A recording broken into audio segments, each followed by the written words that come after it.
Rzeczą naturalną było, że po zrobieniu kroczącej taczki przystąpiłem do budowy kroczącego konia. Prawdę mówiąc, możliwość konstrukcji kroczących ssaków była jedynym powodem opatentowania niektórych rozwiązań kroczącej taczki.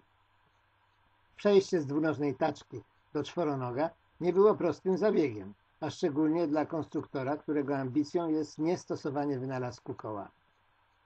Muszę się przyznać do porażki, bo po długich próbach z napędem tłokowym poddałem się i wykorzystałem do napędu kroczącego konia 60-watowy silniczek zasilany z akumulatora 12V. Chociaż konik nie powtarza dokładnie ruchu nóg czworonogów, to myślę, że jest wart pokazania, bo nie jest wykluczone, że jest to najprostsza na świecie konstrukcja kroczącego konia.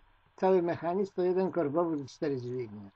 Życie jest pełne paradoksów. W samochodzie ruch posuwisto-zwrotny tłoka zamieniany jest na ruch obrotowy kół, a w moim koniu ruch obrotowy silnika elektrycznego zamieniany jest na ruch posuwisto-zwrotny nóg.